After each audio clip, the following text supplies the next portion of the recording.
최근 복려관 근대 제주불교를 일으켜 세우다라는 책이 발간됐는데요. 오늘 뉴스 스튜디오에 책의 저자, 사단법인 복려관 불교문화연구원 원장 해달 스님을 모셨습니다.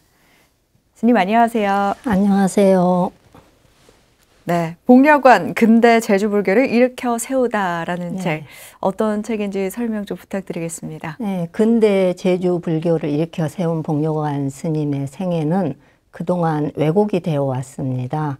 그래서 이번에 이 책에 복려관 스님의 삶의 전환점이 되는 장소를 중심으로 해서 그동안 왜곡되어 온 복려관 스님 생애를 고증을 했습니다. 복려관 스님이 관음신앙을 접하게 된 계기, 그리고 관음신앙을 확신한 비양도 사건, 그리고 복려관 스님께서 관음사 창건을 결심을 하시고 또 근대 제주 불교 역사에서 최초로 부처님 오신 날 행사를 거행한 장소인 산천단, 그리고 복려관 스님께서 수계를 하시고 또 항일운동을 결심한 장소인 해남 대흥사, 또 복려관 근대 제주 불교의 시작점이죠. 관음사, 또 복려관 스님께서 항일운동을 실천한 법정사를 중심으로 해서 그동안 복려관 스님의 생애를 대체적인 윤곽을 드러냈다 이렇게 보시면 되고요. 마지막으로 이제 복려관 스님 생애 왜곡 사건을 간단하게 정리를 해서 이 책에 담았습니다. 네, 기존에 발간된 복려관 스님에 관한 책과 이번에 발간된 책 좀 다른 점이 있을까요? 복려관 스님의 생애와 업적을 구술이나 또 문헌에 근거해서 책으로 나온 것은 어른들이 읽는 동화로 제작한 고마워요 복려관이 처음이고요. 네. 학술 서적으로는 이번에 나온 이 복려관 근대 제주불교를 일으켜 세우다 이 책이 처음입니다. 네, 복려관 스님은 근대 제주불교 역사의 주역입니다. 그런데 단역으로 왜곡시켜 왔고요. 그 근대 제주불교 역사 현장에서 활동이 거의 없었던 그런 분을 중심으로 해서 근대 제주불교 역사를 재편하려는 시도가 있었습니다. 그 과정에서 복려관 스님의 생애가 왜곡이 됐습니다. 그래서 이번에 나온 이 책은 그동안 왜곡된 복려관 스님의 생애를 바로잡은 것이다 이렇게 생각하시면 됩니다. 네, 복려관 스님의 사실들이 왜곡됐다 이렇게 말씀을 해주셨는데 근대 제주불교 최초의 비구니 스님이시기도 한 복려관 스님, 이 스님에 대해서 좀 자세하게 설명을 해주실 수 있을까요? 네, 복려관 스님의 이제 생애를 말하기 전에 근대 제주불교 역사는 아픔이 있습니다. 200여 년에 걸쳐서 이게 종교로서의 불교가 없었다 이렇게 보시면 됩니다. 네, 복려관 스님은 1865년에 제주도에서 출생을 하셨고요. 1907년 12월 8일에 해남 대흥사에서 승려가 되십니다. 네, 은사 스님은 유장 스님이시고요. 비구 청봉화상을 계사로 해서 승려가 되시는데 200여 년간 지속된 제주불교 암흑기가 끝나고 드디어 근대 제주불교 역사가 시작되었다 이렇게 보시면 됩니다. 근데 복려관 스님은 관음신앙으로 근대 제주불교를 일으켜 세우시는데 1909년 봄 한라산 관음사의 제23 교구본사죠. 관음사를 창건함으로써 해남 대흥사의 전통불교를 심은 것이 됩니다.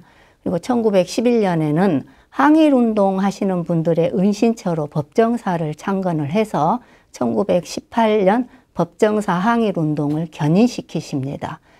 법정사 항일운동은 1919년 3.1운동보다 5개월 먼저 앞서서 일어난 항일운동인데요.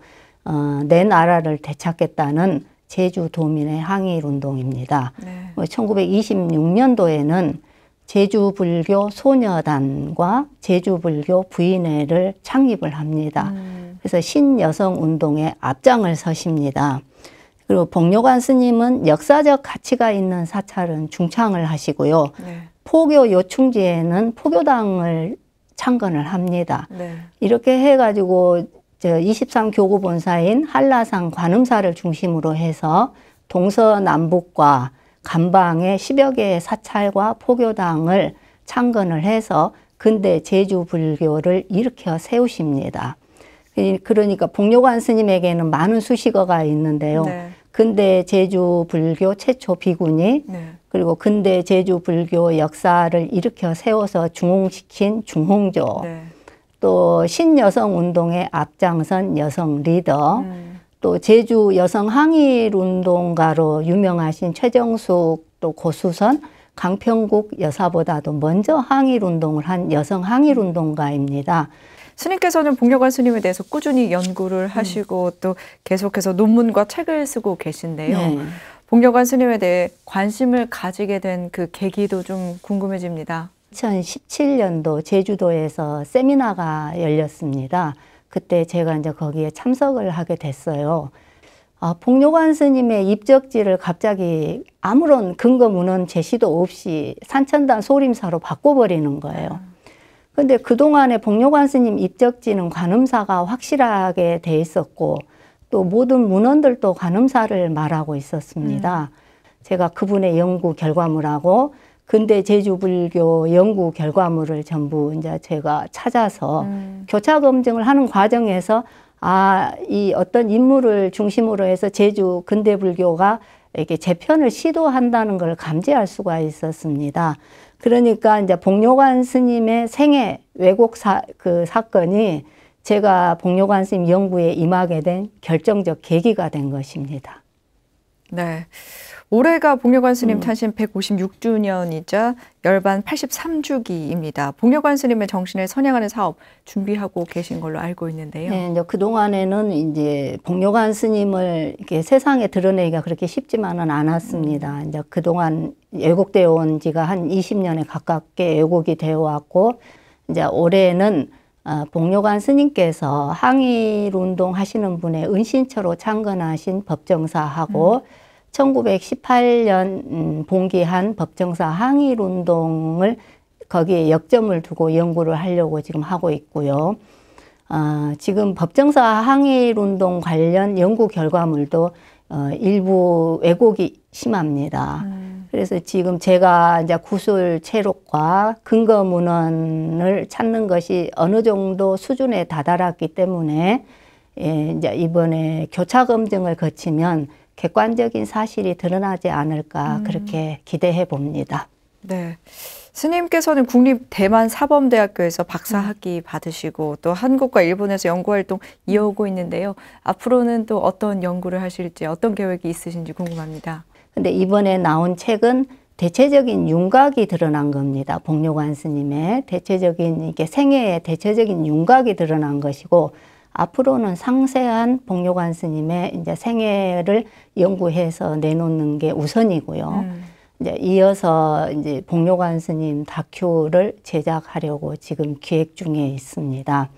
그리고 이제 앞으로 근대 제주 불교와 관련된 연구 활동과 또 세미나 또 이제 문화 활동 등을 통해서 복료관 스님을 여러분한테 드러내 보여드리고 싶습니다. 네, 앞으로 나오게 될 다큐멘터리와 다양한 사업들 많이 기대하도록 하겠습니다. 제주에 불교가 없었던 암흑기를 끝내고 제주 불교를 일으켜 세우고 또 항일운동에도 앞장서신 복료관 스님의 정신이 널리 선양되길 바라고 있겠습니다. 오늘 말씀 감사합니다. 감사합니다.